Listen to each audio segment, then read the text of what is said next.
Good evening, everyone. I'd like to start our board meeting. Could we all rise for the Pledge of Allegiance? I pledge allegiance to the flag of the United States of America and to the republic for which it stands, one nation, under God, indivisible, with liberty and justice for all. Amanda, will you call the roll? Trustee Messick? Here. Trustee Rocco? Here. Trustee Sheehan? Here. Trustee Casera? Here. Trustee Lautner? Here. Trustee Zora is absent. President DeCipio? Here. Quorum is present, sir. Thank you, Amanda. I'll take a motion to move into executive session. I move that we move into executive session for the purpose to discuss the following: the appointment, employment, compensation, discipline, performance, or dismissal of specific employees of the public body, 5 ILC 120/2C1, and the selection of a person to fill a village commission committee according to 5 ILCS 120/2C3. I have a motion. Do I have a second? Second. Amanda, call the roll. Trustee Messick? Yes. Trustee Rocco? Yes. Trustee Sheehan? Yes. Trustee Casera? Yes. Trustee Lautner? Yes. Motion passes unanimously. Okay, we'll move into executive session. Okay, I would like to call our meeting back to order, but I would like to mention that Trustee Zora is with us now. So at this point, our next on the agenda is to water and sewer rate study, and I'd like to turn it over to Trustee Rocco. Thank you, Mr. President.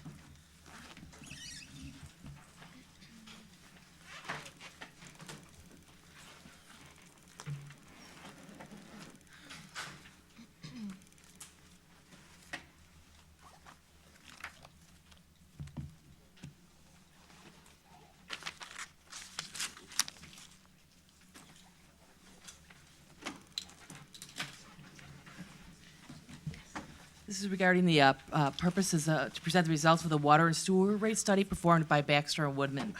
Baxter and Woodman has completed a water and sewer rate study for the village. The purpose of the study is to review the long-term operation and infrastructure requirements of the village's water and sewer systems and provide rate options that will provide the necessary funding. Baxter and Woodman will present the study results tonight at our village board meeting. The rate study is intended to provide guidance for long-term water and sewer rates, and no immediate action is required. Water and sewer rates were set in May at a level sufficient to provide funding for the current fiscal year. Staff recommends the village board plan to discuss the rate options provided in the study at the August 8th work session meeting. A representative from Baxter and Woodman will be available to assist with any questions this evening, and I'm going to turn it over to Larry, our Finance Director, to introduce our representatives from Baxter and Woodman. Thank you. Thank you, Trustee. I'd like to introduce two of the team members that are from Baxter Woodman tonight. Jim Sparber and Warren Scholl are the engineers that have performed the rate study and are here to present. Thank you, Larry. And I'll also introduce John Mick, who's with our office. He's in the back of the room here. So John's our regional manager for the Chicago area. And Larry, maybe I could pull this chair over here, get the slides to advance without being in anybody's visual line. So, Mr. President, if it's all right, I'd like to make this somewhat of an informal presentation. As we move through, if there's a question, please just jump in and we'll try to address it as we go. It is a fairly lengthy presentation, so I don't want to wait until the end and questions get lost in between. So with that, we'll get started. So thank you, first of all, to the staff for all the time that they've put into this study as well. It's been great working with them. So hopefully the results we've got here for you will give you something to think about and come back and talk about it again in a couple of weeks. So the study objectives that we set out with were to evaluate the existing water and sewer systems, so infrastructure evaluation, and then develop a capital improvements plan based on the needs that we saw when looking at the system. And then we would take those needs and prepare a 10-year projection for the water and sewer finances portion of it, and then identify rate structures that would support the needed improvements over the next five years. So Okay, so the first thing that we did was the capital improvements portion of the plan. Let me just stop for a minute here. Is everybody able to see or have the slide in front of them and follow along? Are we good on? Yes. Okay. So we started with the water system, review of the water system, and Lauren did a lot of the work on that, but I'll take a little bit glory part of her presentation and let you know that the good news is it's really in pretty good shape. The system pumping and storage capacity are sufficient, so those are some pretty big capital items if you needed to do improvements or capacity improvements in those areas. So that's good news that those are in good shape. The distribution system is where you really need to focus some of the attention. We'll get into the details of that as we go through the presentation. Right now, you do have an above average break rate, so that's water main breaks. You're at above average levels, due primarily to the aging of your infrastructure. And we'll talk a little more in detail about that as we move through. Two other areas that we identified along with staff as potential areas of improvement for the village water distribution system would be the southwest corner of the village. There's some low pressures in that area that are lower than desirable, although they're still not in dire need of improvements, but they are lower than what is desired. And then there's also some opportunities to make improvements to the systems that would enhance the fire flow capacities and the circulation, the overall circulation of water in the system, which makes for a better system overall product for your customers. Let's talk a little bit more about the water main break history. We looked at breaks from 2007 to 2016. Now breaks are things that are going to vary depending upon the weather. So if you remember back in, was it 2012 when the polar vortex came in, or was it 2012 or 2014? Those were both bad weather years. So extreme drought will also cause changes in your soil conditions that lead to pipe failures, as well as the deep frost that we had when the polar vortex came in and the frost depth was down at about the level that the water mains are buried. So that was a tough year.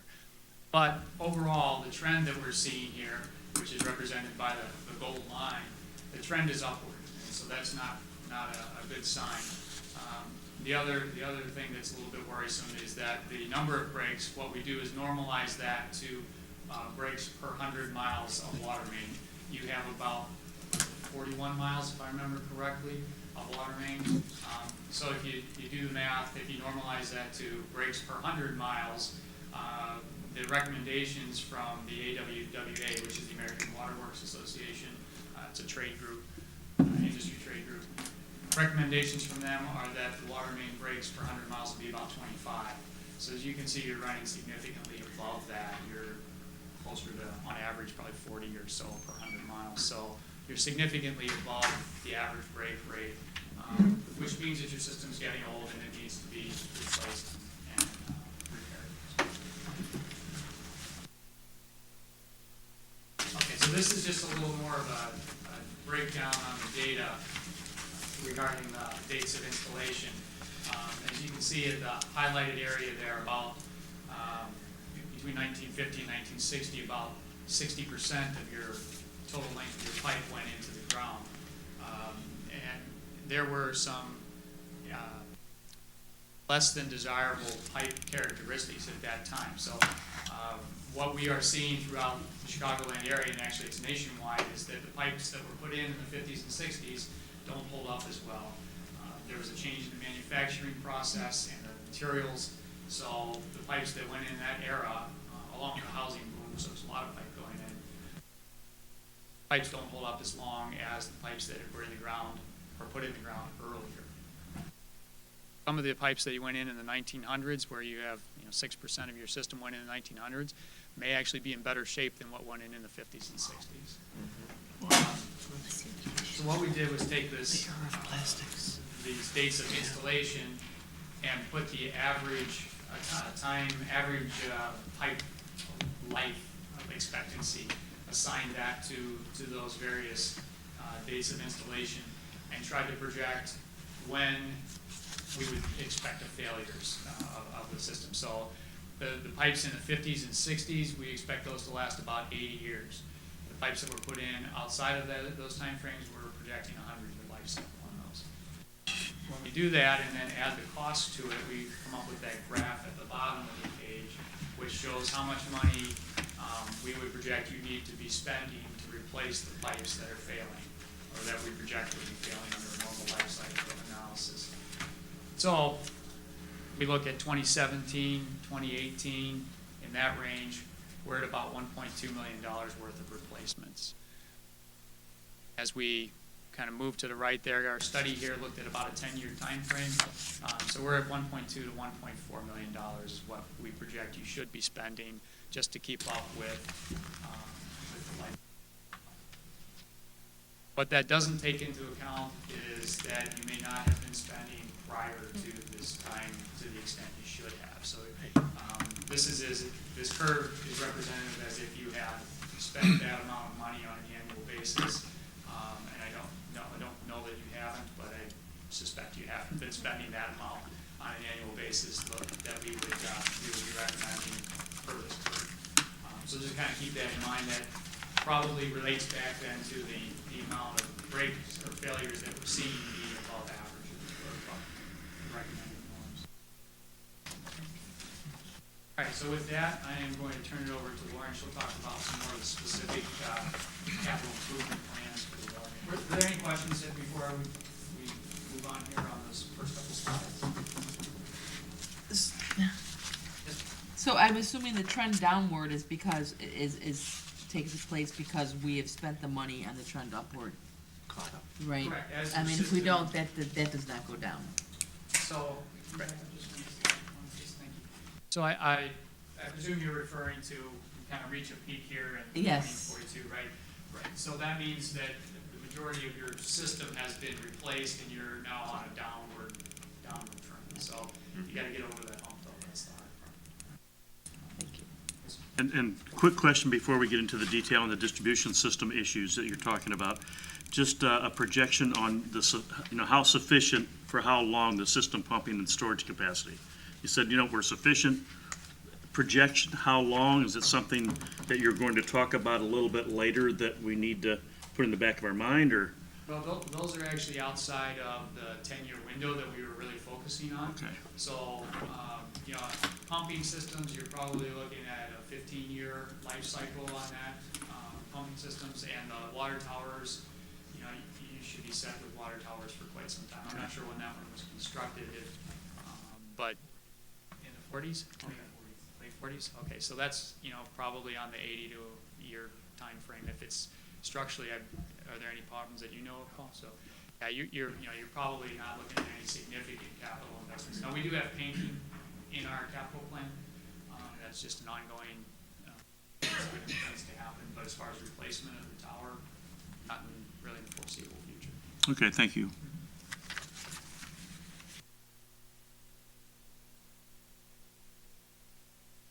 Mentioned, a lot of the water main breaks that are happening because of that 60% of pipes that were installed in the 1950s and 60s. So the vast majority of the areas that saw frequent breaks were in those areas. So in order to combat the problem with having frequent water main breaks, we prioritize the most critical projects for the first 5 years. And the first 5 years, those improvements target areas that had the highest frequencies of breaks, areas that had critical users, and they also focus on improving flows to the southwest portion of town due to undersized mains that target Nazareth Academy. So all of the first 5 years are indicated by several different colors, and then the improvements that were targeted or identified for years 6 through 10 are all noted in a light green. And those projects targeted areas that also had histories of frequent water main breaks, and then also areas that had undersized mains. So the projects that are noted in orange on the map are system enhancements, and those projects are more so to reinforce the system as opposed to the projects in the first years that are more on a renewal and replacement basis. And the system enhancements Those projects will address the low pressure concerns that are caused by the higher ground elevation in the southwest portion of town. And those projects also target improving connectivity and looping throughout the system, which will therefore improve fire flow capabilities and water quality. So on this chart, I'm just, so, because the southwest, I know that's the yellow, right? That's you're saying it's a lower flow? Yes. Is that what the orange is, addressing that lower flow that you were talking about? Yes, so the yellow would be replacing the existing 6-inch main that was installed in the 20s with 8 or 12-inch main to improve flows over there. And that would all happen in year 5. And then as part of the system, the recommended system enhancements, that includes a possible additional water tower over on that portion of town. And then those orange mains that improve, they connect mains that don't currently connect and provide additional flow paths through that area. So that would be, that orange would happen in year 5 along with the yellow, is that what I'm hearing then, right? No? So the, He's showing I guess we've got 2 different oranges here, so I just want to make sure. The ones that are labeled system enhancements, those aren't programmed for any specific year. They're just in that 6 through 10. And I would imagine they would happen, well, I was thinking they would happen at the time that you're addressing the area, in that area. Like, for example, the 2 orange near Edgewood would be addressed, maybe I'm wrong, like in year 5, because that would be addressed at the time that you're addressing Edgewood, versus the orange that's over on 26th Street may be addressed when you're addressing year 4 with the green, or I guess year 6 through 10 and year 1. I don't know. You know what I mean? Is that an accurate or kind of a? Well, I guess I'd like to kind of, let's talk about that point a little bit. Okay. The years here, once we get out past maybe year 2 or 3, you know, things can shift around, and even years 1, 2, and 3, if things change. So this is kind of our 30,000-foot view of what we think should be done. And we had to have some sort of planning for the different years to put those numbers together. But as with any project, when you move through time, things change. So maybe you have a street repair that needs to be done, so you line it up with the water main that was supposed to be in year 5, now you move it up to year 3. I get that, yeah. Yeah, so Okay. some of those things, I don't want to get too hung up on the specific years. It's more of a kind of a holistic look. And so, you know, when staff is looking to present their budget for next year, and they say, okay, well, what we should do, here's what we plan, does this still make sense? We have enough money to do about so many lineal feet of water main, and these blocks make sense. That's the kind of planning level that we're intending with the. Okay, thank you. And then I have a question regarding Nazareth. You were mentioning about something, and I don't see Nazareth, like, is that you mentioned Nazareth. I know where it's at, but I don't see any, I'm not sure what's highlighted there in terms of what work could be Completing done. those improvements for year 5 and those 2 system enhancement projects that you identified on, I believe, Oak and Richmond, that would provide better flow in that entire area, which would then improve the flows to Nazareth. Okay, and then you also mentioned a water tower. Are we gonna address this later on, the water tower? Okay. Am I already jumping the gun? Okay. You're so excited. I am so excited. Especially when you hear water tower, huh? Right. Mr. President, I was wondering if I could just make a couple of clarifying points. Do you think it would be fair to say that the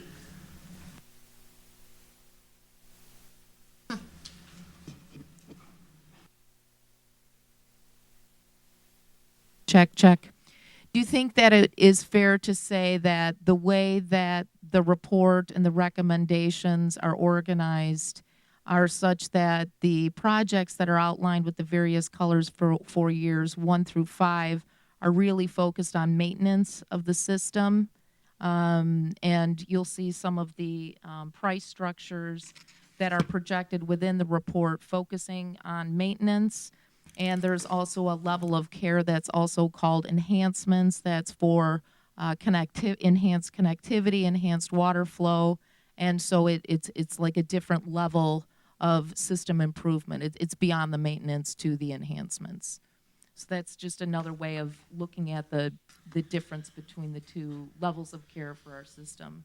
And then the other point I just wanted to make is with regard to the water tower and enhancing the water flow to Nazareth Academy, there's also a number of homes in that area that would benefit from that enhancement. And I think when we met, we were talking about 200 homes that would benefit from the water flow for that particular system enhancement. So I just wanted to make those couple of points. Thank you. So here's a more detailed breakdown of the different projects, including the water towers. And each of the recommended improvements has a pretty high level cost estimate associated with it. And the cost estimates try to take into account the diameter of the proposed improvements, as well as the length, and then the general location. As you know, projects that are in busier areas tend to cost a little bit more than projects that are in more residential areas. So we try to reflect that and still be conservative for all of these estimates. And as Jim mentioned earlier, overall there are about 42 miles of main throughout the village. And the recommended improvements for years 1 through 5 would replace about 3.4 miles, which is about 8% of the system. And then in years 6 through 10, there would be an additional 3.1 miles, which is about 7% of the system. And I think that placing 8% over the first 5 years is about on par with the industry standard, which recommends maintaining 1 to 2%, or replacing, 1 to 2% of the system annually to keep up with the 100-year lifespan. It's obviously shifted a little bit because the majority of your system was installed in the 50s and 60s, and those pipes do have the shorter life cycle. I think I'm going to hand it back over to Jim to talk about the sewer system. So yeah, just a couple more items here. We can kind of break this top down a little bit more. And you'll see we had projected, if you remember back to the kind of the up and down graph, the roller coaster graph that we looked at, we were projecting about $1.2 to $1.4 million was what you needed to spend. So we're kind of falling in that range. That along with what Lauren had just talked about in terms of the amount that we're replacing percentage-wise, and it says this is really where you need to be as far as replacement of that system for your life cycle of the system. And then, and just to kind of reiterate, the projects at the bottom are the system enhancements. That's the $4.7 million at the bottom. So those kind of take your system and improve the service to your customers. Understanding though that the current level of service is not deficient. It's just the enhancements make it a better overall system. So Jim, so that 4.7, is that going to be spread out throughout the years? Is that what the anticipation is? That's anticipated to be spread out over years 6 through 10. Okay, because like in 1920 you have 1.2 million, but on the chart it says we're up to 1.4, 1.6 million spending. Does that include the enhancements then? No, and I'm sorry, when you're referring to the chart, you're referring to The the graph. Yeah, and that's kind of just a guideline. Okay. When we broke the streets down as to what made sense in those and grouped them in those years, that's kind of, Still a lot of money. It is a lot of money. And the 4.7, for our projections, you'll see when we get to the rate side of things. Okay.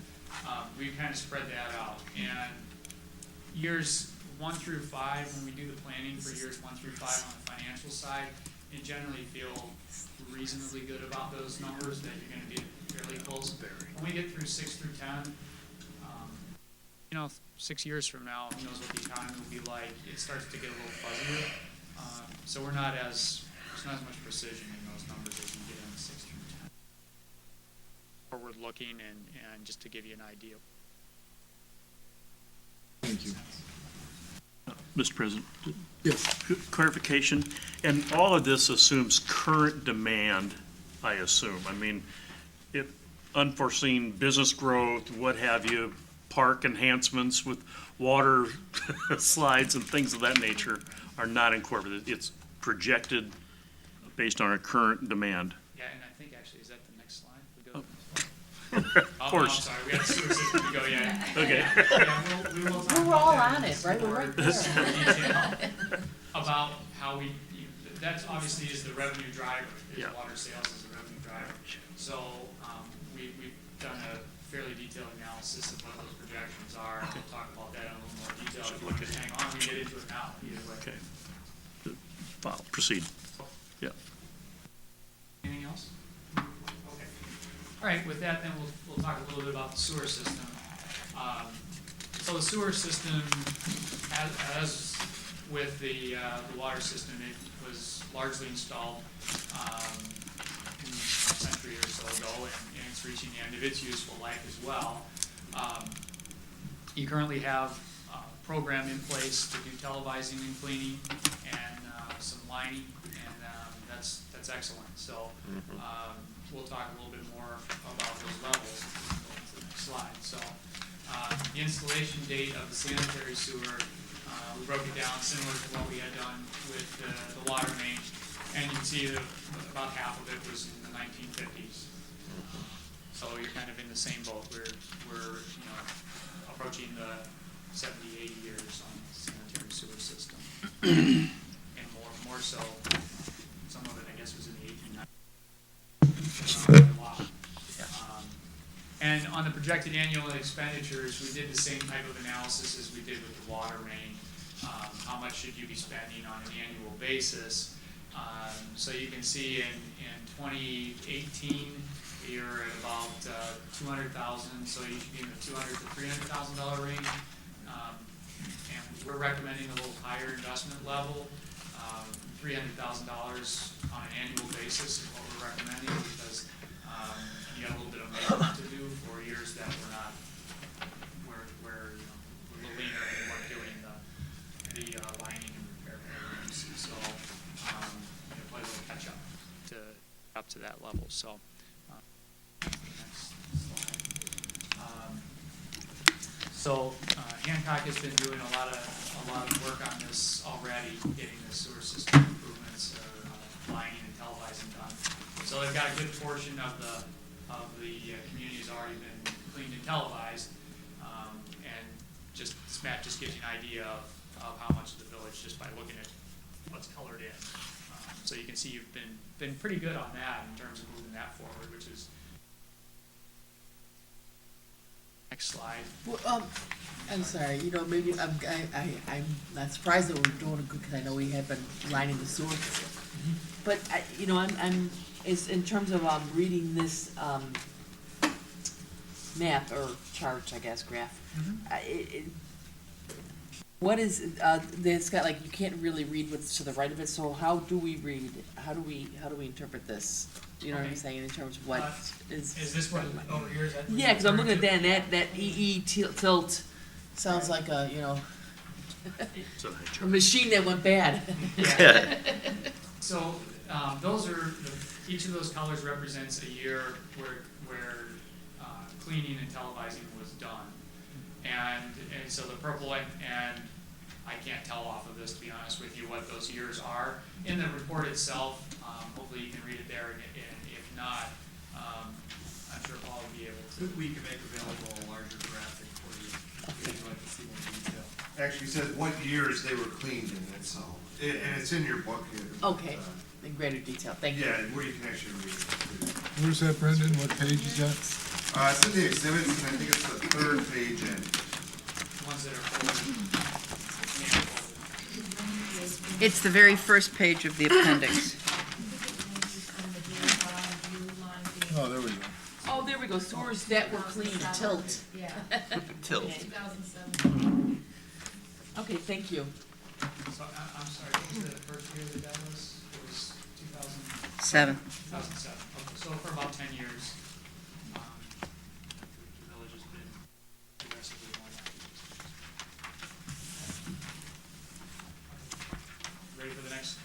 next slide? Thank you. Okay, very good. Yeah, so this is the same dimensional map, except it shows the areas that we're actually lined. And I know Paul may have already kind of gone through this with you, but unlike a water main where you dig it up and replace it with a new water main is the kind of typical or the standard practice for renewing water infrastructure. On the sewer side, generally you televise it, you find the locations that have completely failed, you dig those up and you make a repair in one point or location, which is, you know, a small excavation. And then you come back and you put a liner through it, which is a short-in-place plastic liner. You heat it up and it cures around the existing pipe. It's kind of like having a new pipe in an existing pipe. So it's a really cost-effective way to keep that infrastructure viable. Certainly more so than replacing the sewer. So this shows where you're at, and we would recommend you continue doing that program at the pace of about $300,000 a year, so that you can keep up with replacing it. Unlike a water main, which when it springs a leak, it drops to the surface and you know it. You don't find out about the sewer that's broken until it backs up in someone's basement. That's not a good way to find it. So, continuing to be aggressive about it is the All right, so just to reiterate, our recommendations are to continue to fund the clean and televising at about $75,000 on an annual basis, and then fund the lining and repair program at about $300,000. Any questions on the sewer system?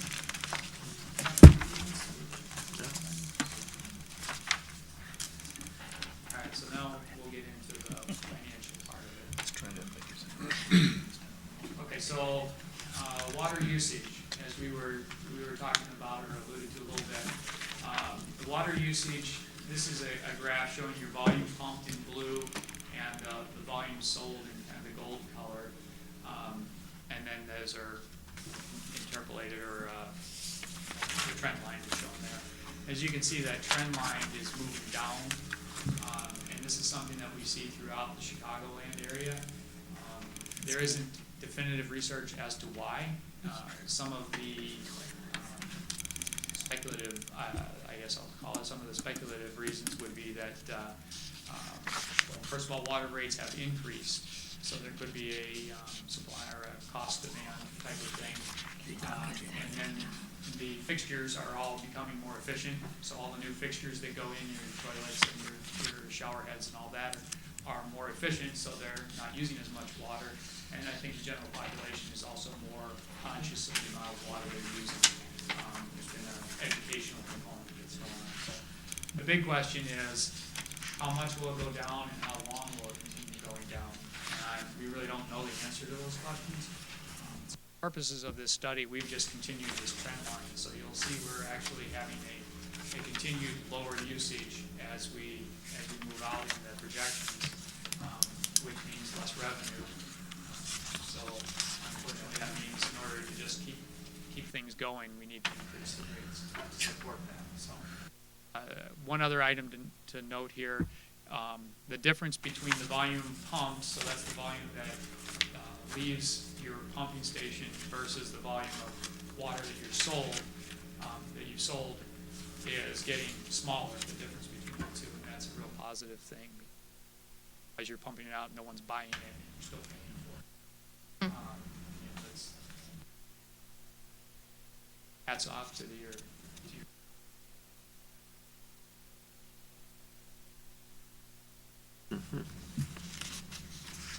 this is just a graph showing out through 2021, continued usage or decline in usage.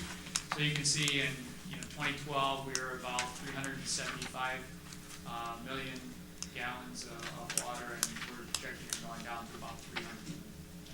I'm sorry.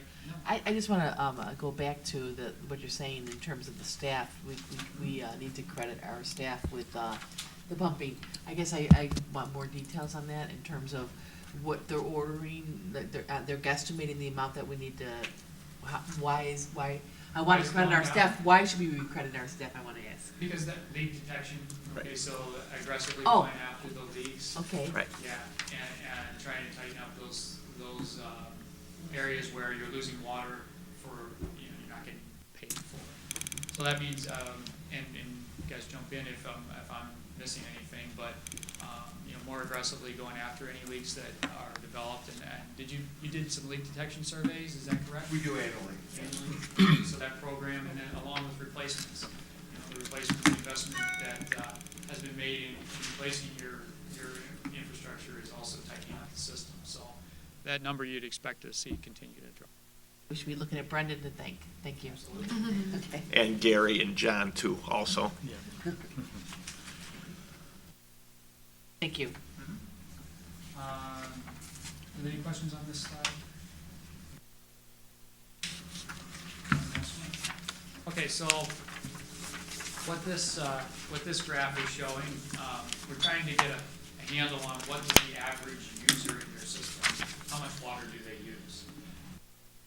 So if you look, you've got a 600 cubic feet minimum bill. So if we look at along the bottom of the graph here, and I have to walk away from the microphone. So along the bottom of the graph here, this is the number of gallons for the bills. And then this is the volume. The blue line shows the volume of water that's actually used. And the gold colored line is the number of bills that are issued. So about 12% of the bills that the village issues accounts for about 1.4% of the actual volume of water that's sold. Does that make sense? So you've got a large number of people not using a whole lot of water.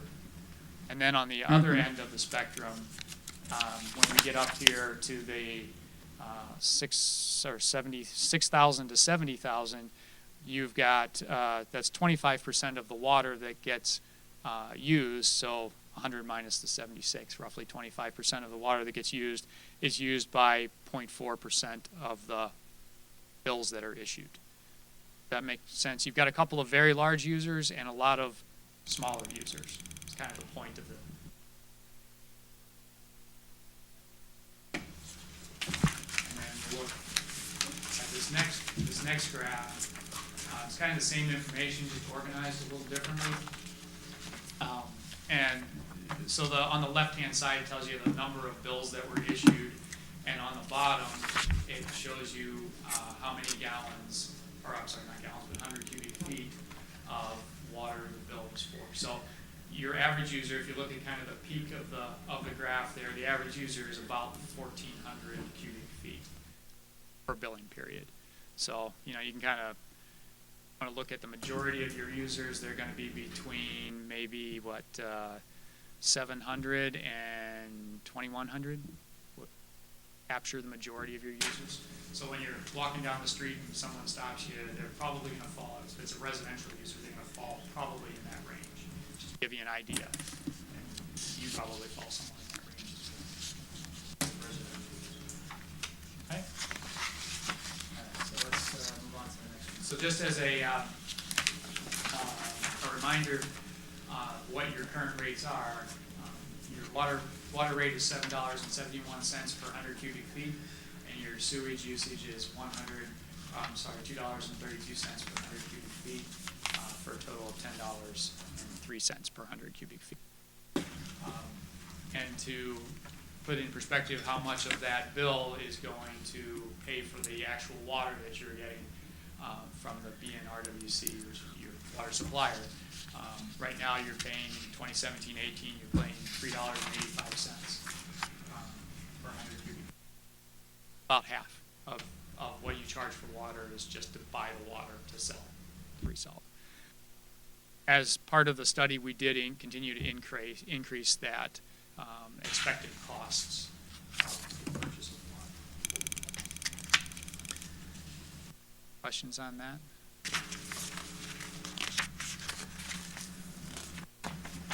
Okay, so where do you fall compared to your neighbors? And this is always kind of a dangerous question. because no two communities are exactly alike. So when you look at where you fall compared to your neighbors, I really urge you to just kind of think about it in terms of, are we in the middle, or are we high, are we low, where are we at? Not specific comparisons to other communities, because that can be a little misleading. For example, Western Springs, they are not on Lake Michigan water. They actually have wells. So they have a completely different water supply than what you do. They also roll their water and sewer bills together, which it's all combined in this one. But Oak Brook Terrace and Clarendon Hills, both are they're not in the Greater Metropolitan Water Reclamation District, which you all pay property taxes to. They don't pay those property taxes. It's all rolled into their sewer bill rate. So they have, you're about a $200,000 home, you're paying probably about $60 property tax that reflected in these bill numbers. Does that make sense? Yeah, those comparison differences are. And the other thing to keep in mind is that any one of these communities could be in a different place in terms of their capital investment or life cycle replacement. So some of them may have already undertaken some aggressive investments in their capital. Others may be ignoring it and just band-aiding the system together. So at some point, they're going to catch up. Right.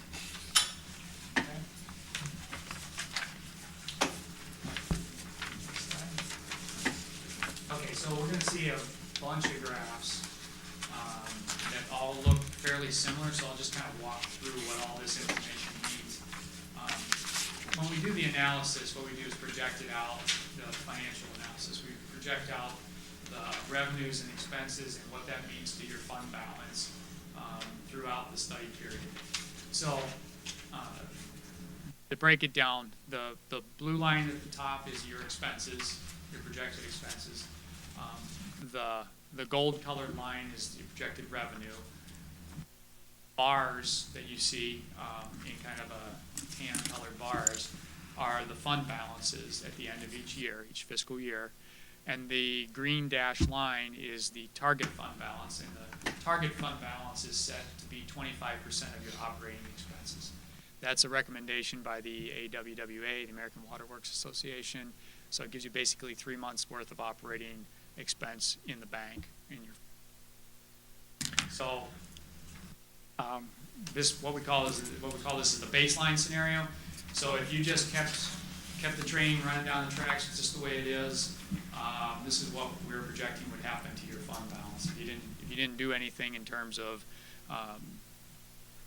rate structures or your rate values. So as you can see, the expenses, the blue line is higher than the revenues, and you're just going to eat away that fund balance, and you're heading south, which is not where you want to be. So by the end of, we're projecting by end of 2019, 2020, you're going to be below your desired balance, and then you're going to be negative. So that's for the water fund. And we do the same type of analysis for the sewer fund. Same basic idea here. The only thing I'll call out to you is you see at the end of 25, 26, we have a drop. And that's because right now you currently have some outstanding debt, and that debt is paid off at the end of 25, 26. So you lose a debt payment, so your expenses drop down. Any questions on those two kind of baseline scenarios? All right, everybody still awake? Mm-hmm. All right, okay. Yeah. Plowing through. All right, so then we started looking at the alternates, and we'll walk through each one of these, but essentially the variables in this are going to be whether the improvements, the capital improvements, are being paid for with system revenues or with debt. So either you pay as you go, or you have a debt component to it. So finance your improvements. So those two things will vary.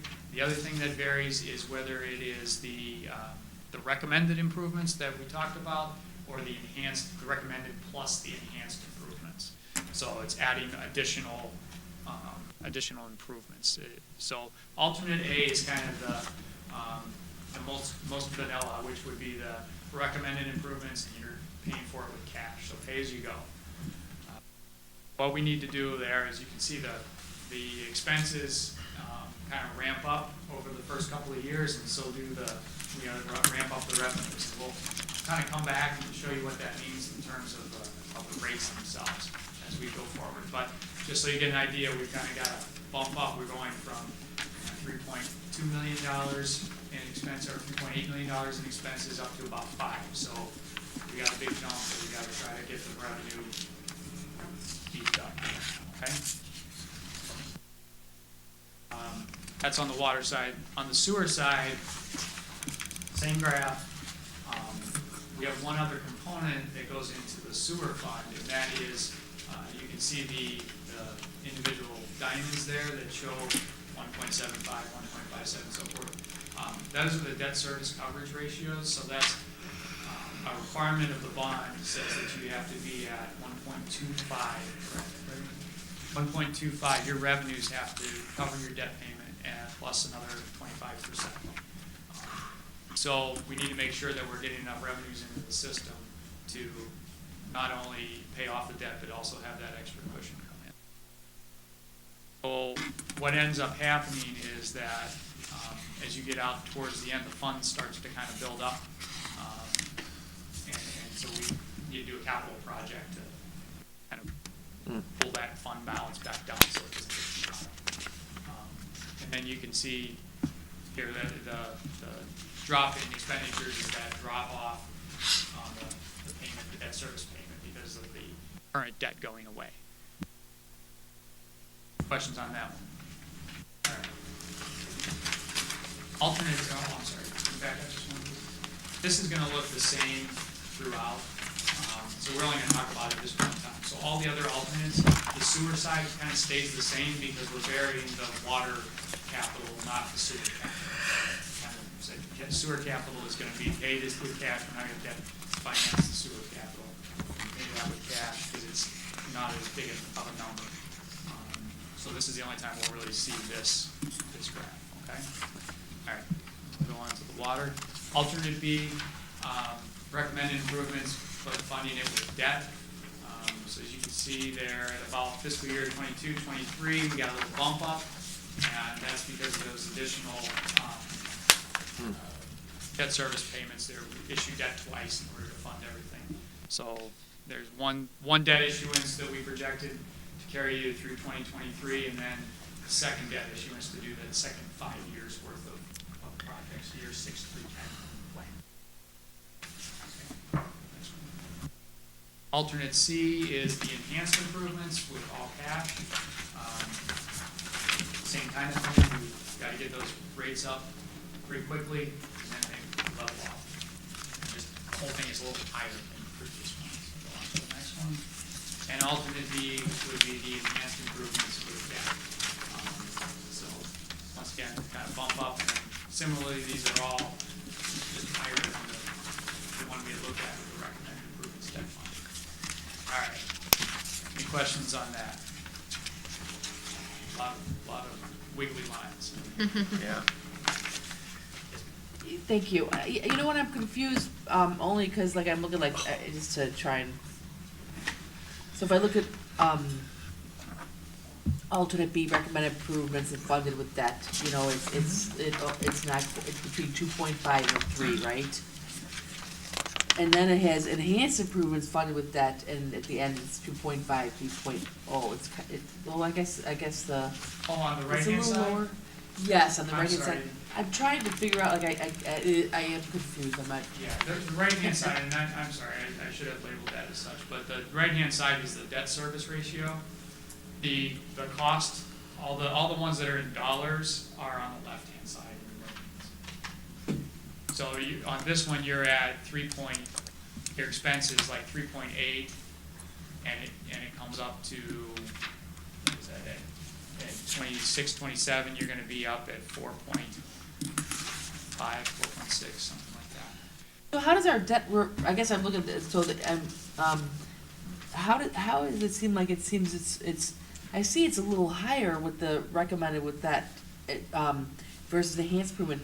I'm just trying to figure out the debt service ratio, why it would be the same, or if anything, it's higher with the recommended improvements versus, maybe I'm not getting the debt service ratio, what it means, but it seems lower on the enhanced improvements than it does on the recommended improvements, although it seems pretty close to the same, because it's both between 2.5 and 3.0. Does Yeah, that make and- sense? Yeah, and so that calculation, when we were projecting the rates, so this is all driven off of the rates, where we take the rates, plug them in, and then see what the implications are here. Okay, so the ratio, the debt service coverage ratio is kind of a byproduct of that, as opposed to the absolute driver of that. So. They Oh, wouldn't you know what I necessarily be noticed that the exactly one the goes up same. to actual dollars when you're saying that, when I'm seeing that, alternate B, it goes up to 7 million, and alternate D goes up to 8 million, so that's a big okay. I think That the makes more biggest sense, difference- now I'm thinking, why is that the actual dollars are more, so that Yeah, ratio. yeah. Right, the big Okay. difference between the two charts is probably in the last 5 years, you'll see a much greater expense, and so you're over $5 million in revenues when you issue the debt versus being below 5 million until much longer. Right, so you're gonna have to issue that second debt issuance. The first 5 years are pretty similar. The second 5 years, if you're doing the enhanced, you're gonna have a higher debt service payment because you got more to pay for. Yeah. So I'm sorry, I don't think I answered your question very well at first. No, I think I get, and the biggie is looking at the actual that left-hand column, it's the millions, it's a couple million off, it's different. Okay, Yeah, just to thank you. reiterate, the debt service ratio is in there because we want to make sure we're at least meeting it. We're really not looking to do anything but stay above the 1.25. So anything above it is where we want to be. It's not, the calculations are trying to get to a certain debt ratio above the 1.25. So it just happens that in that one graph, the debt ratio is much higher than what it is because we've got so much revenue coming in to support the projects that we're trying to do. Yeah, absolutely. I probably shouldn't even put the debt service coverage ratio on there. No, but thank you. Because it really is kind of a byproduct that, like Larry indicates, kind of a check to make sure we're at the right revenue levels, Okay. as opposed to really the driving expense. Okay, Okay? thank you. So, okay, so this is kind of the, getting down to the, nuts and bolts whenever you're talking about the rates. What are the rates going to be to support those various alternates? So, as you can imagine, so the top one there is the enhanced improvements. The top line is the enhanced improvements, and they are paid for pay as you go. So as you'd expect, that's the most intensive cash-wise. We've got the most capital that we're doing, and we got to pay as we go. So we've got to raise the most money now. So those are going to be the highest. And the next one is the red line there, which is the enhanced improvements with the debt. So over here. Okay, so on the red line here, even though it's lower to start with, you can see that we jump up when that second debt issuance occurs, and it kind of becomes the second most expensive alternate. Once again, because you're doing more capital work, or capital improvements. So these lines kind of fall over top of each other, but the blue line would be the recommended improvements on a pay-as-you-go basis. So we jump from $10 up to about $15, and then we kind of level out and climb a little bit moving forward in the second half of the second 5 years of the study. And then the final one would be the green one, which is the recommended improvements, but using debt to finance that. So those first 5 years are fairly low because you're financing it with debt, and then the second 5 years, a second debt issuance. So there's a slight bump up, but it's not as high as the other ones. But with the debt issuance, of course, you're paying that for 20 years. That was our assumptions, is 20-year debt issuance. as opposed to the pay-as-you-go, you pay for it and you're done. So that's one of the, I guess, one of the questions you kind of need to wrestle with is, do you want to take on the additional debt financing to lower the rates now, but recognizing you're going to have to continue going over. Rates right now are pretty good, but who knows what they'll be in 5 years.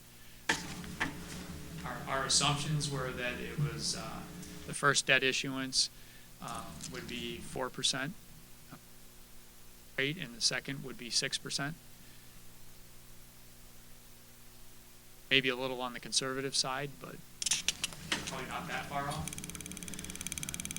So let's go on. If there are any questions on this, we'll talk about what it means to the actual users here.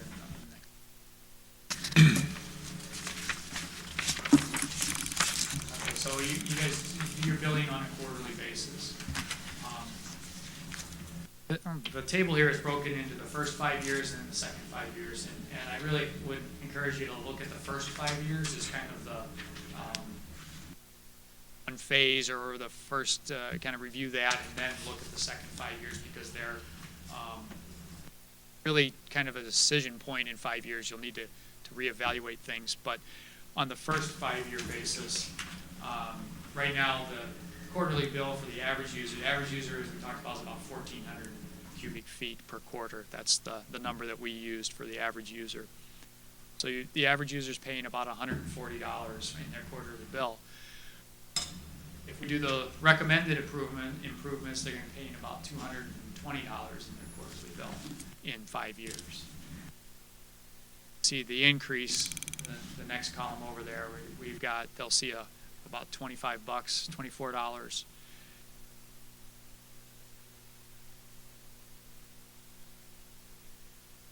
per quarter. And then it levels out. Once we kind of climb that hill, it levels out. Recommended improvements are done using debt. It's a little bit less painful, but once again, that's a 20-year commitment. So you're going to have to continue to pay that debt off instead.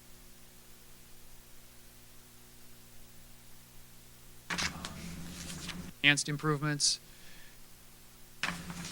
Over that 5 year period, you're gonna be about $100 more.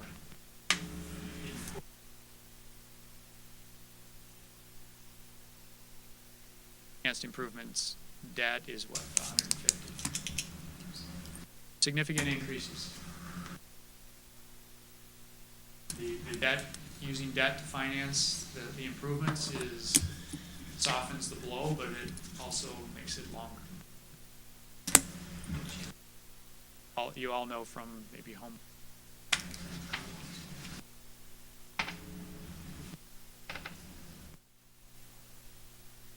This is the point where everybody kind of goes, ugh. Wow. Well, Jim, isn't if you go to debt, that future generations or future people, residents down the road will be contributing also, because it'll come out of, so it's spread out over, it's not just all taken up by residents that are here for 5 or 10 more years? Yeah, so there's two kind of public policy thoughts there. And one is pay with debt. Debt finance your capital improvements, because then the people who are actually benefiting from those improvements are the ones who pay for it. Debt financing on a water system is not a bad deal, because you're going to finance it for 20 years and use it for 80 or 100. So it's really not a bad way to go on that type. I feel the same way about necessarily want to finance your trucks for the but not a bad deal on life of the asset versus life of the loan. So, and then the other side of it is some people just do not like to take on the debt, and that's understandable as well. Pay money to borrow money.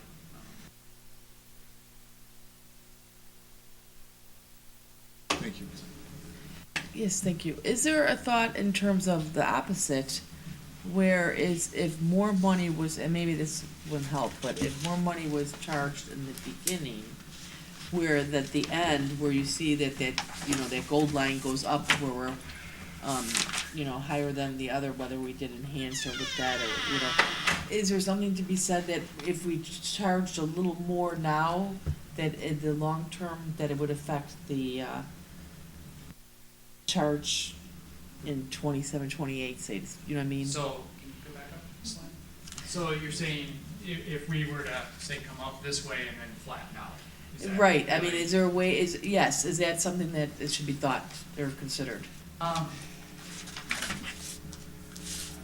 I've got to be honest with you, nobody has ever said raise the rate sooner. That's. No, I know, but I mean, but does it save money in the long term? And maybe it No, doesn't.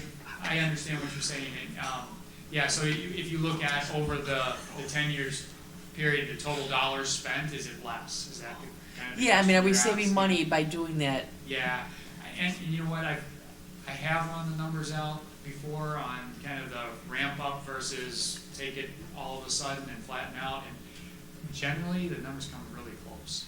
So we're better off, okay, I was just, all right, Then one may be better than the other, but it really, they're very close. it's not material. Not really, not really. And the only reason I brought that up, Jim, was the fact that, we have a mixed population. We have young folks moving in, and we have some folks that have been here an awful long time. And they may be moving on to different avenues of their life with retirement homes, whatever. To stick them with all of it, and in 5 years, they're out, is just not fair to them either. I don't disagree with you. I mean, as I said, that's a public policy Okay. decision. And our recommendations, I'll skip to the end here, our recommendations that any of these alternatives are viable. None of them are something we wouldn't recommend. I think from a public policy standpoint, you kind of need to decide how comfortable are you taking on additional debt. One of the things that we haven't talked about is the potential for, what do you do when this sewer debt is done? Are you getting yourself into and take on another big project? Or you do more lining? How does that play out? What do you want to do with that? Now that that doesn't happen until the second 5 years of the study. But as staff indicated, you want to make sure you're in a good position when that time does come. You don't want to. I think that either the debt or the debt finance options or the pay-as-you-go, neither one of them puts you in a really bad position. Thank you. You might not want to put debt on top of debt. Right. That's a board preference.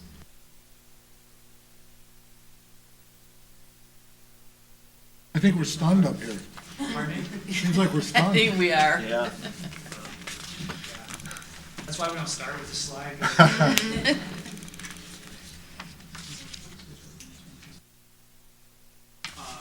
Are we good on those rates? Mhm. Back up there. You guys good? Any other questions on these? Then we'll move on to the next one here. This is just an analysis. This is that same graphic that we had looked at before. Once again, the comparison thing, we really want to caution you about that, to make sure you're not getting don't get too hung up on what neighbors are paying, because more than likely they're going to have to raise their rates too. What we're showing here, the 2018-19 rates for the 4 different options, they're shown in the gold bars at the top. Those are the 4 different options, and where you would then be compared to what your neighbors are paying today. Yeah. So more than likely they're going to raise their rates. We don't know how much. Right. So we just compare them to what they are today. And in my opinion, you're not too far out of line with anybody in any of these 4 options compared to what,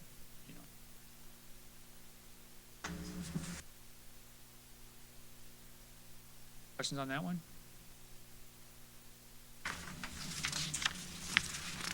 All right, so, our recommendation, we very strongly recommend that you continue to invest in your infrastructure. That break history is trending the wrong way on you. You're getting more water main breaks. Your sewer age is significant, and the good news is that the system overall is really in pretty good shape, in terms of capacity, pumping capacity, and storage units, and so forth. So, we recommend you take some time and kind of review these numbers and maybe consider how that plays into your future plans for infrastructure in the 6 to 10 year range when your sewer debt is no longer coming due. And then any of these pathways feel like viable options for you. And it really becomes a matter of public policy in terms of what you think that plan is. Feel that way to go. Questions on anything? Any other questions? Well, Jim and Lauren, I want to thank you both for a wonderful presentation. It's opportune that we're doing this at this time because it needs to get done, and this board is the one to do it. But there's a lot of factors that come into. We look at how much debt can we, cover, how much can we get, but yet how can we continue to strain our residents? So we're doing roads, and we passed 2 referendums by 75%, so there's a trust that they have in us. So there's a lot of factors that this board has to juggle and staff with us to make sure that we do set the right policies that are good for the residents of our community. And you've led us in a great direction here with your presentation, so thank you. Well, very good. It's difficult decisions. That's why this board is up here, for those difficult decisions. Thank you, Jim and Lauren. John, thank you.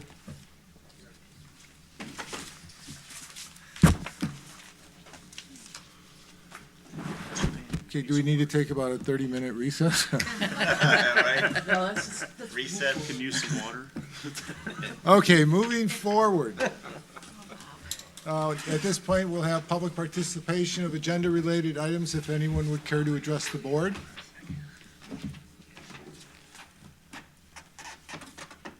Okay, moving forward. Consent agenda, Amanda? The items on this evening's consent agenda are as follows. A, approval of minutes, Village Board meeting, June 27th, 2017. Village Board Executive Session, June 27th, 2017. B, action motion to authorize the President and Chairperson of the Finance Committee to sign the register for bills and authorize the Treasurer and Village Clerk to sign checks in the payment of operating bills and salaries is itemized in the check registers. C, action motion to authorize the village treasurer and village clerk to sign checks in the payment of payroll and other bills that become due between this date and August 22nd, 2017, with subsequent approval of the payroll register and voucher register by the Board of Trustees at its regular meeting to be held on August 22nd, 2017. Motion to approve the consent agenda is presented. So moved. Second. Motion and a second. Amanda, call the roll. Trustee Messick? Yes. Trustee Rocco? Yes. Trustee Sheehan? Yes. Trustee Sarah? Yes. Trustee Lautner? Yes. Trustee Zora? Yes. Motion passes unanimously. Thank you, Amanda. Moving on to village manager's report, Julia. Thank you, Mr. President. I have just 2 items to report this evening. The first item is regarding the aggregate annual service costs table. You will see a copy of this table at your place settings this evening. About 4 years ago, the Finance Committee made a recommendation to the Village Board, and the Village Board approved the addition of an addendum to the annual budget report by the village, and that was this aggregate annual service costs table. And that is here, and it's been put together by Larry, our finance director.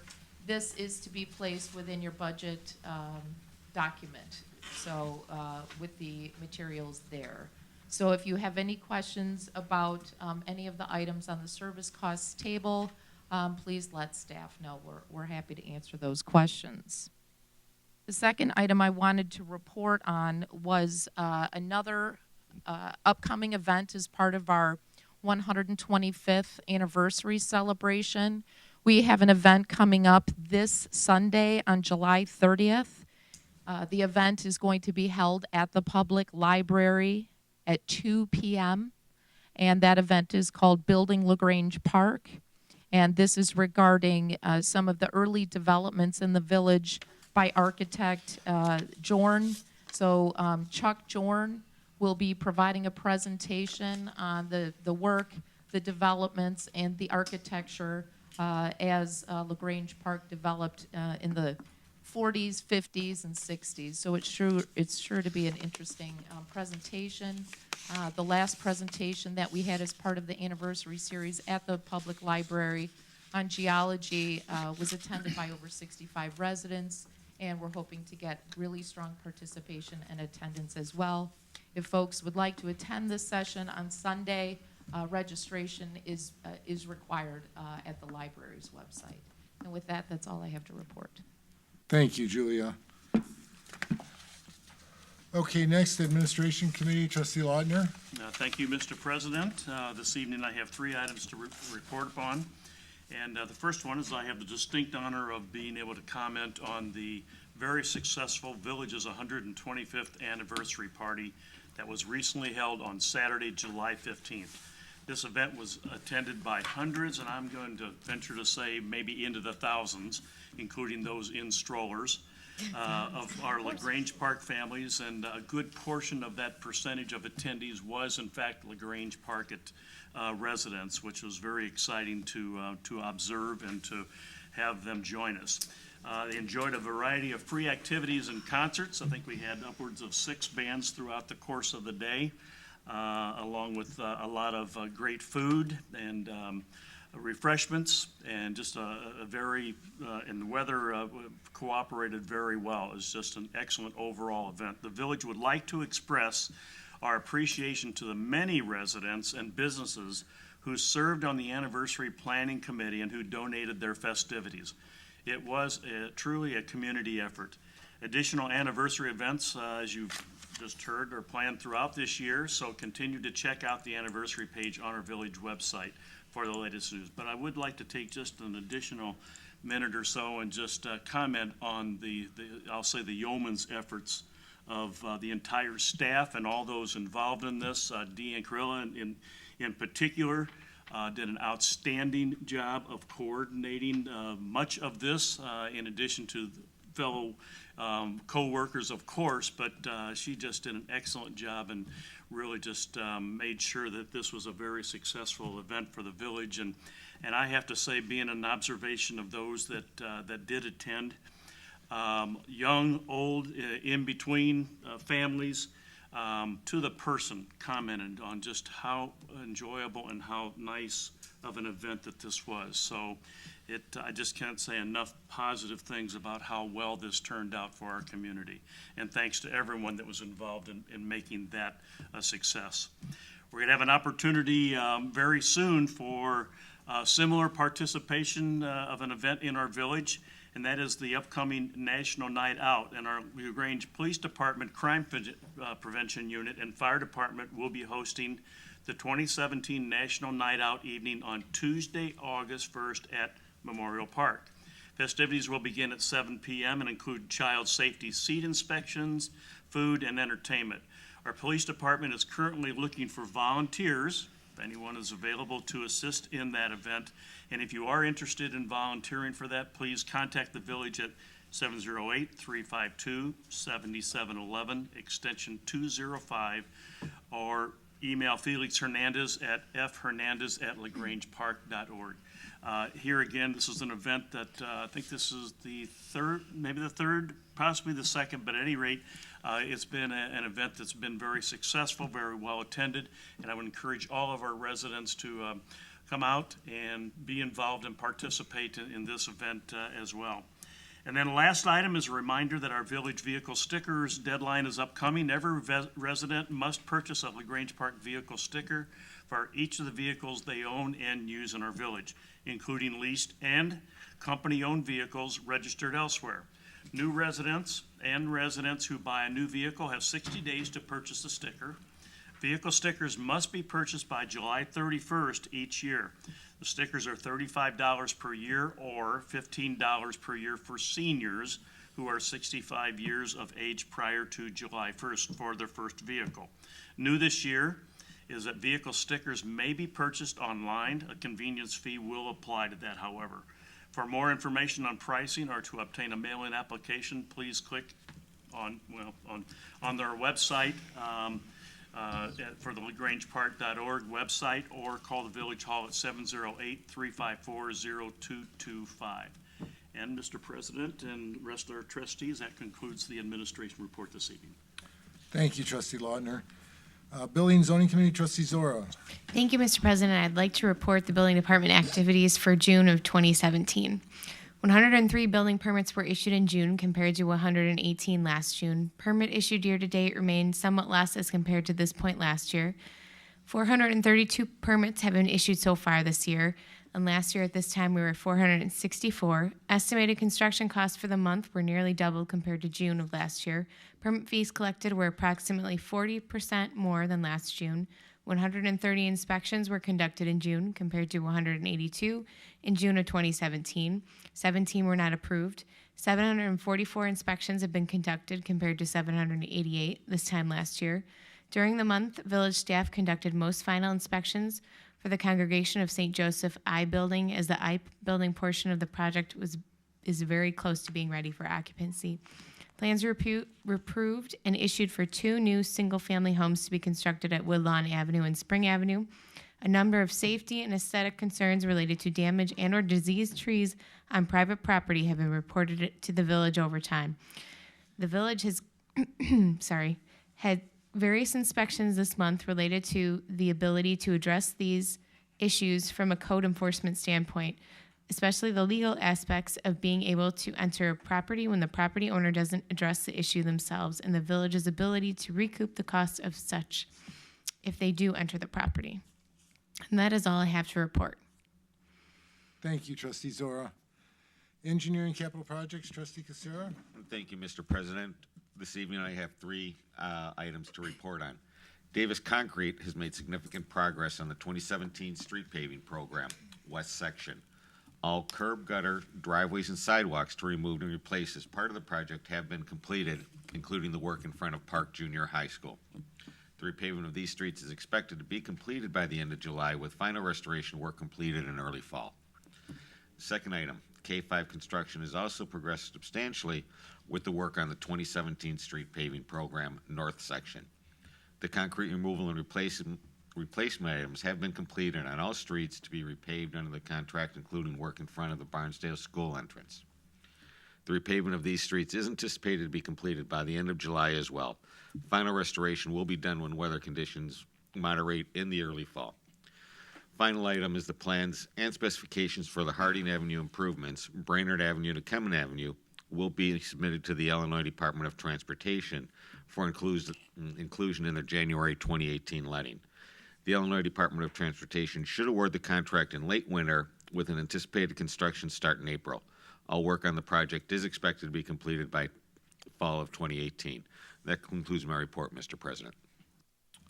Thank you, trustee Casera. Public Safety, trustee Messick. Thank you, Mr. President. We will start with the Police Department summary of activities for June. The total number of crimes reported is similar to last year, with approximately 125 to date compared to 136 last year during the same time frame. Overall police services and assistance is at a total of 3,311 incidents to date compared to 3,138 through June of last year. Traffic enforcement by citations issued involving all patrol shifts remains higher at 3,203 total written to date compared to 3,184 last year. Chief of Police is coordinating many positive departmental changes in reference to various personnel. As an example, within the next month, a new deputy chief will be chosen along with a commander position. A new sergeant will be selected from the present eligibility list. There will also be a new probationary police officer, again selected from the present eligibility list. Tom Fletcher, a 26-year-old resident of LaGrange Park, will be attending the Cook County Police Academy held at Triton College starting on August 7th. A secretary of the chief will also be selected, with the final 2 candidates having a second interview, which was held on Monday, July 24th. These positive changes are due to retirements of personnel, deputy chief Phil Kubistal with 30 years of quality service, and Secretary Allison Rackow, who had 11 years of, again, quality service. We thank them both for their time and efforts and wish them the very best in their future endeavors. They each have given a new opportunity to others to take full advantage. Reminders on Tuesday, August 1st, as was previously mentioned, the National Night Out event will take place at Memorial Park starting at 7 with all of the aforementioned free community-based activities. Please make sure to stop by. Also, the second Police Citizen Academy will take place on Thursdays from September 14th through October 12th, 2017, and there is limited availability, so make sure to sign up now. And that concludes the police report, and on to the fire department monthly report for June of this year. EMS responses for this month were 128. There have been 841 year-to-date compared to 846 in the same time frame last year. Fire rescue incidents this month, 42, with 245 year-to-date compared to 224 last year. Personnel participated in the pet parade with our ladder truck. During such time, we also provided additional in-house staffing to help Grange cover EMS and fire incidents north of the BNSF Railroad. Personnel also stood by on 31st Street during the Wounded Warrior Soldier Ride, welcoming participants to our village and providing support. In addition, a send-off escort for the Nazareth Academy softball team was provided by the fire department, who left for Peoria to participate in state finals. Candidate firefighter Evan Lilly graduated during the month from the Basic Firefighter Academy in Western Springs. Fire department staff was particularly busy during the month, including conducting 3 occupancy inspections for businesses, witnessing fire pump and fire alarm testing for the Congregation of St. Joseph Project, and conducting various hydrostatic tests of sprinkler systems. The fire chief attended the Illinois Fire Service's Home Day, which was held at Chicago Fire Department Quinn Fire Academy. The event included various events and speakers who predominantly focused on the needs of the Illinois Fire Service, grant funding, and opportunities in current fire service initiatives. It was also attended by staffers and some members of Congress. And that concludes the public safety report. There is no action items. Thank you, Mr. President. Thank you, Trustee Messick. Public Works, Trustee Sheehan. Thank you, Mr. President. For June, as follows. The street sweeper spent 69 hours cleaning 144 miles of village streets and picked up 34 yards of debris.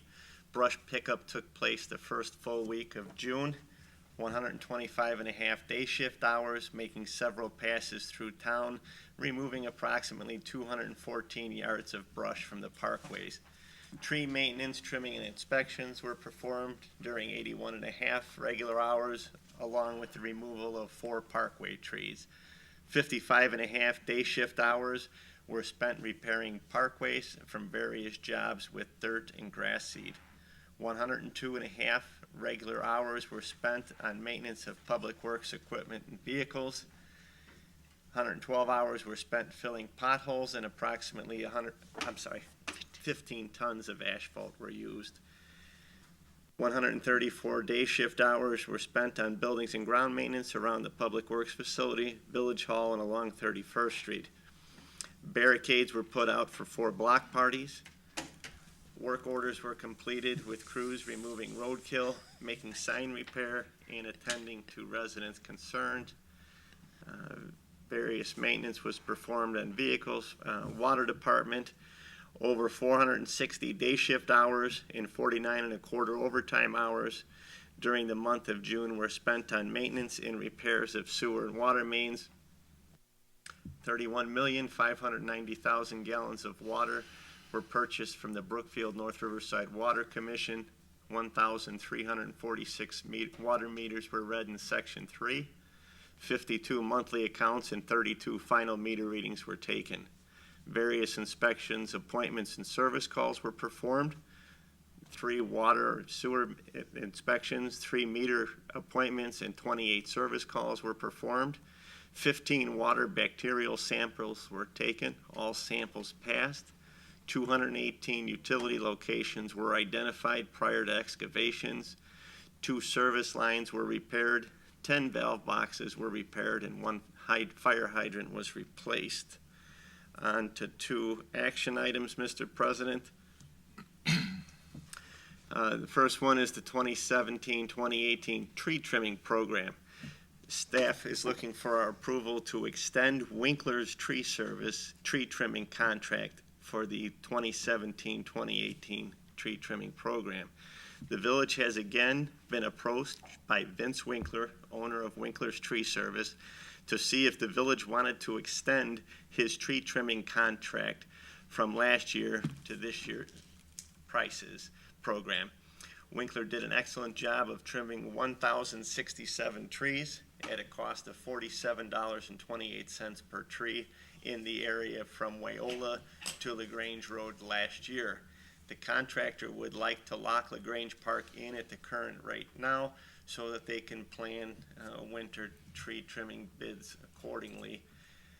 The area recommended for tree trimming this year will be between LaGrange Road and the IHB Railroad. The area was last trimmed in January of 2008. This will be 9 years, which is 4 years longer than recommended. In this fiscal year, the village has budgeted in the Public Works Fund, trimming and removal 01-44-3-322, $55,000 for the village's annual tree trimming program. The contract amount will be based on $47.28 per tree, with 832 trees to be trimmed, totaling $39,336.96. Staff is requesting that the board extend Winkler's Tree Service tree trimming contract for the 2017-2018 tree trimming program at tonight's meeting. Therefore, Mr. President, make a motion, one motion to extend the 2015-2016 tree trimming contract with Winkler's Tree Service for an additional year at $39,336.96. And two, to authorize the village manager to execute the necessary contract and documents. Oh, yeah, both of those can be together. I have a motion. Do I have a second? Second. Trustee Sheehan? Thank you, Mr. President. Yeah, it's something that we definitely need to keep up on. Has resident concern in years past that they Winkler shows up in January or February. That is I'm no arborist, but I've been told that is the ideal time to trim these trees. Like I said, it's well within budget. Mr. Winkler has done this the last couple of years that I've been on the board, and I would be in favor of this, sir. Thank you, Trustee Sheehan. Any other comments from the board? Trustee Laudner? Thank you, Mr. President. Question I would have here, once again, would we be required to go out for bid on this? I mean, is this an item that we should go out for bid? I mean, it's a good price. It's a price that we were able to negotiate in the past for actually more trees. I understand the budget that we're trying to stay within, but is there an even better price out there? And are we required by law to go to bid? It's a services contract, so you're not required to go out to bid. Okay, so not required. Any thoughts or discussion on what potential pricing might exist in other competitors? They were the previous low bid, and to that extent, I don't know if other people are going lower than they did 3 years ago. So I can compare with a couple other communities to see what they paid last year on a per tree basis. To see if it was remarkably less than ours. We've had very good service from them, which you don't always get depending on who your low bid is. But, sure. This one has worked out well. All right. I, for one, I guess would feel comfortable. It has been a few years that we have used them. I know we've been very happy with them, but in the interest of making sure that we're enjoying the most favorable pricing, I, for one, would be more interested and comfortable in receiving at least some sort of a indication as to what are maybe the current pricing. We're not dealing with a time-sensitive thing here, right? That an additional 2 weeks to a month wouldn't impact any programs. Certainly not our program. I don't know if he was to bid on this again, if he wouldn't put in a different number than what he was already proposing. That would be my point. Trustee Sheehan? Thank you, Mr. President. Brendan, correct me if I'm wrong, but I think we touched upon this last year, and I think you had made some calls, and I think the response that we had received from the other contractors were because of the current situation with the ash borer, that those guys were extremely busy, and that would be a price that we were lucky to get. I don't remember that necessarily occurring. I know for the removals, the price that we currently have in place is significantly less than anyone else has, and the other people in the industry will tell you, don't lose that contract. Sure. With A and B, you'll never get a better one. Sure. You know, that's been clear. Any other comments from the board? Trustee Rocco? Thank you, Mr. President. I'm comfortable with moving forward, but on the same token, if Trustee Lautner wants to table this to allow Brendan to verify that we are in fact getting a good kind of, like you said, kind of get a feeler out to other communities, see if we're getting a competitive rate, I'm fine with that also. So I just, if it's looking, then you're saying it's not a time crunch, if we want to wait till the work session to take it, to make this an action item and table it till then. We need a motion. Okay, any other trustees have any comments? Trustee Messick? Just to comment in various things we do here on the board and elsewhere, I have yet to see prices very rarely holding the same, and they never go down. Yeah. And that's been our experience for a long time. This being the low bid 3 years ago, I'd be comfortable moving forward. Just with our water rate study tonight, we're looking at everything goes up.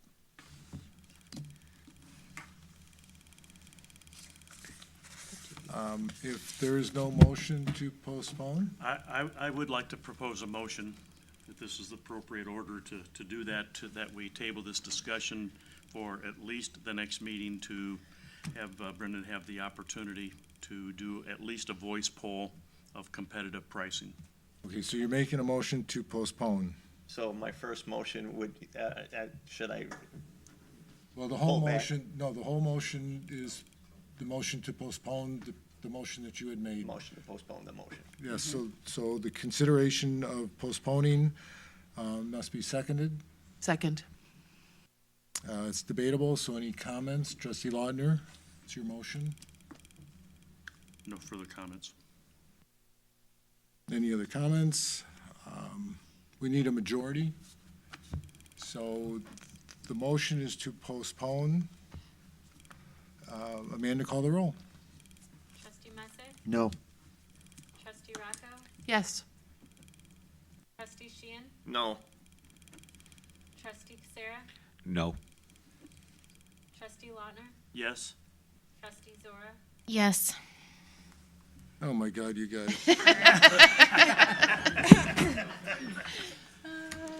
I felt it coming. In consideration of Trustee Lautner's concern with finances and where we're going, I will also affirm the motion to postpone. So we've postponed. Okay, Mr. President, next will be the patching program.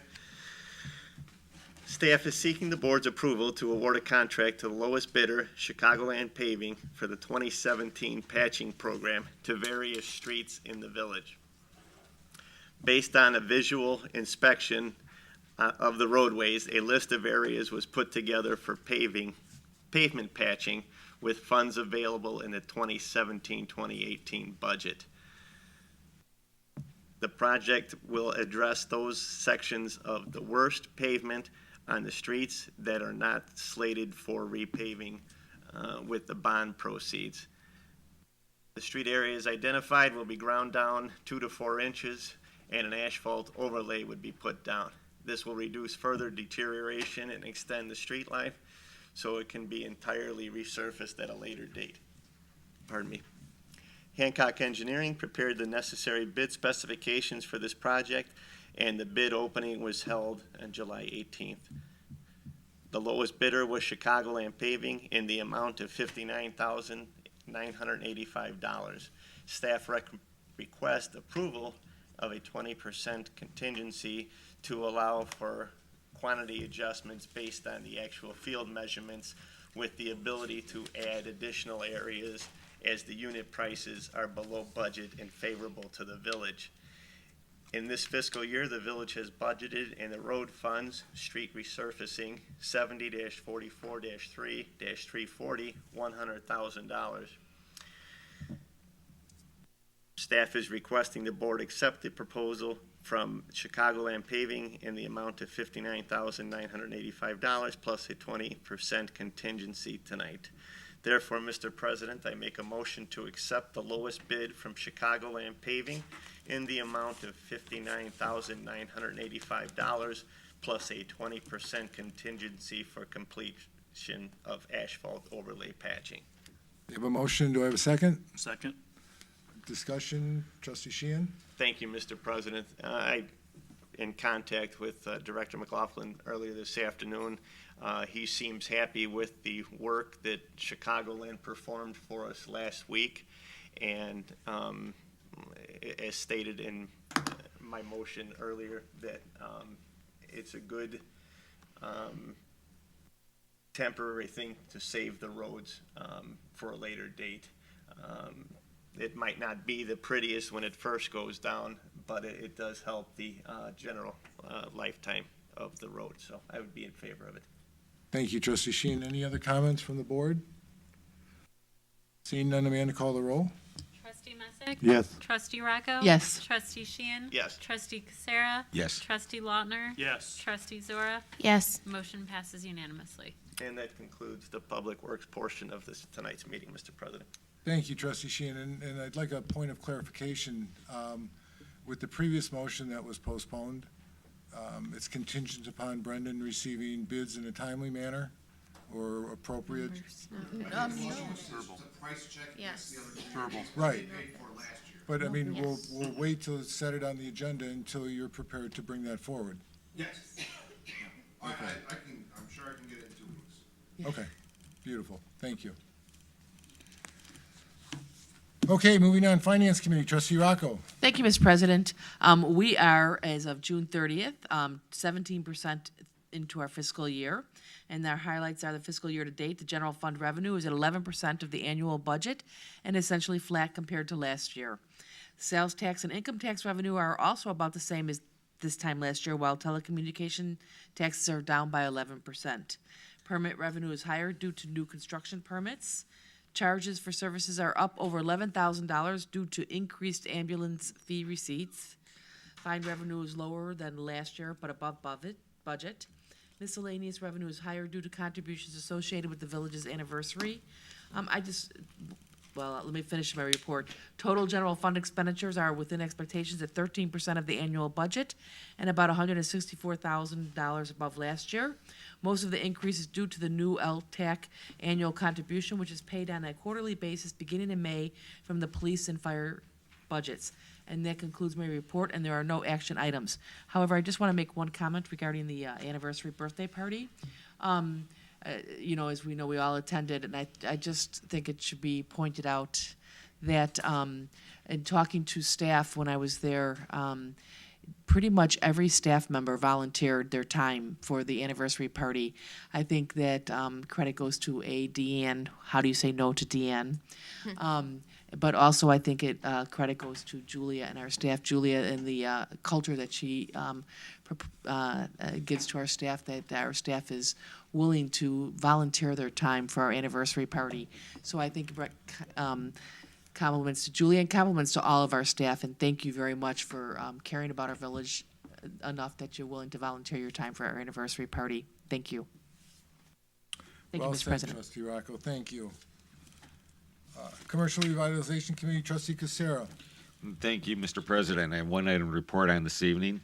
Assistant Manager Rodman worked with the village's special counsel, Kathleen Orr, to prepare an application packet for individuals or businesses interested in applying for Business Development District funding. The packet is similar to the one prepared for TIF funding. A copy of the packet is attached and is available on the village website. That concludes my report, Mr. President.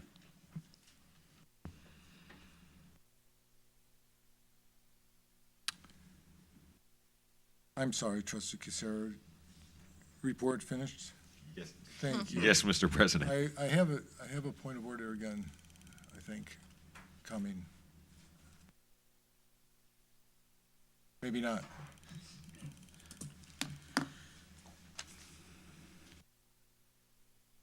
Okay, point of clarification. In Trustee Rocco's report, it was a great report. Department managers volunteered their time, but staff was paid. We still thank them for all their work. So thank you for all your time. I mean, their sacrifice does not go unnoticed, so thank you. Thank you. Okay, moving on to other reports. Village clerk, I have nothing to report, Mr. President. our village treasurer. You're like me now, huh? Village engineer. No report, Mr. President. Our village attorney. Nothing to report, Mr. President. Motion to approve committee's reports as presented. So moved. All those in favor? Aye. Motion approved. Okay, I have two items, or a couple items. First of all, I'd like to thank Commander Strezzo for taking time out of his evening to fill in for Chief. I've already gotten the vibes that he's going to urge Chief to put him here every meeting because he enjoys it so much. Thank you, Commander.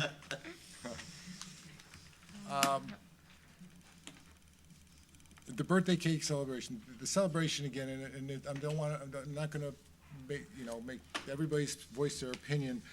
I just want to make the point that I hope everybody understands the magnitude of what occurred to put this on and to get the participation and the donations that Deanne received. To get over $30,000 in donations in a short period of time, to have residents of the community on committees and volunteering their time and effort is phenomenal. I hope she doesn't go into event planning, but she did a great job. Because we all know when other organizations put on these fairs, like St. Louis had one, they struggled to get people to help, and they had struggled getting vendors and things to participate. So we have a great staff, and again, wonderful event, and thank you for all that you guys have done. I passed out a letter to the governor. If we recall, a while back, we had a decision to make on opting out of a Cook County recommendation ordinance to increase minimum wage and sick time. Currently, there's a Senate Bill 81 on the governor's desk. It was passed by the House and passed by the Senate. He has until August 28th, I believe, to take action on this bill. The feeling of the board, in my estimation, I'm not going to speak for the whole board because that's why I'm not going to read the letter yet until I get the board's input, because it will represent you if I send it out. The feeling was that it was better served if it was statewide and not countywide. That is reflected in the letter. Whether the governor is going to take action, I understand today I heard that he probably will not, that there's attachments that he wants to add to it and/or a give and take process that he's been deliberating for a long time. So nothing may happen to this bill, but I think it's an action that we, other communities have supported. I'd like to support because I think we're all in favor of it, of a statewide pay adjustment. So I'd like the board to review the letter as presented, and please provide me with any input that you have after the meeting or during the week before I get it to the governor. Again, I'd like to send it to him soon because he is going to be seriously looking at it because he has a time limit on it. My next item of agenda, any comments on that from the board before I proceed at this point? Okay.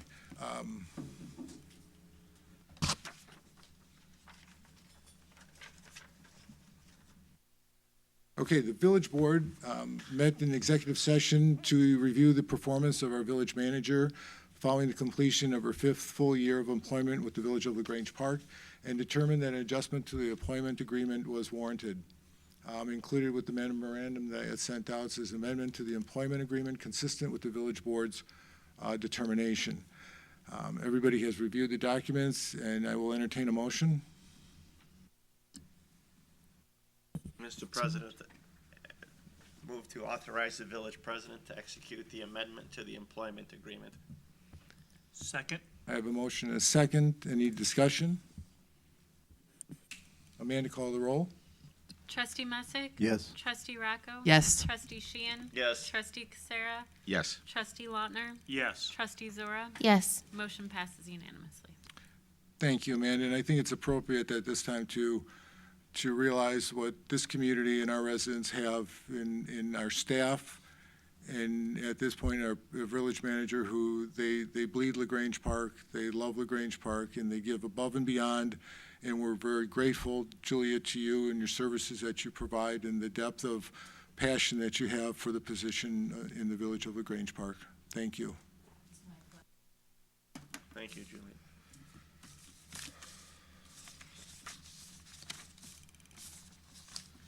Okay, next, public participation of non-agenda related items. Would anyone care to address the board? If you could step up to the mic and give us your name and address, please.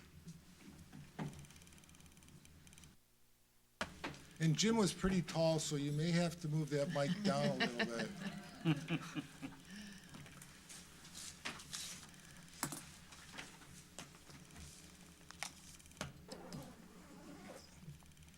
evening. My name is Roberta Dudak. I live at 1115 Forest Road, right here in Grange Park. I've been a resident for 49 years. I love the Grange Park. I have a problem with feral cats. My neighbor has been feeding feral cats for about 4 years. They're using my property as a giant litter box. I asked her if she would please stop feeding the cats. She said no. I said, could you tell me why? She said, I feel sorry for them. I called the village code, excuse me, I'm a little nervous, officer, and he said there's no ordinance against feeding feral cats. This has been going on about 4 years. I then called the village maybe about 2 years ago. Apparently called the police department because a police officer, a female police officer named Stephanie, called me. I explained the problem to her. She said, I'm gonna call your neighbor and ask if she would politely stop feeding the cats. Apparently she wouldn't do that. She said, I'm gonna put up a fence. And I thought, well, that'll be great if she puts up a fence enclosing her area. She just put up a few panels just on one side of the property. Didn't, enclose the area. All over, the neighbors across the street used to ask me why I don't keep my cats inside the house. I said, I don't have any cats. She said, we see them laying all over your driveway, on your front porch, everywhere. I said, it's because my neighbor's feeding the cats. I walked out of my doorway to go to the hospital to visit my husband early in the morning, and there was a skunk there. And I called different pest control services to see what I could do about the skunks, because I was afraid of that. They asked me if I was leaving any garbage out, and I said, no, I never leave any garbage out. I said, but my neighbor's feeding cats and leaving cat food out. So they said, well, you're never gonna get rid of the skunks because the cats, the skunks like the cat food. My neighbors across the street were so upset with all the cats. They trapped the cat and brought it to the cat rescue over on Beach, because we didn't want to see the cats harmed, just leave our area. And she went and claimed the cat as her own. There's about 5 or 6 cats that I've seen. I was just hoping that maybe I could get some help and maybe some kind of ordinance not to feed wild animals. I don't know what to do anymore.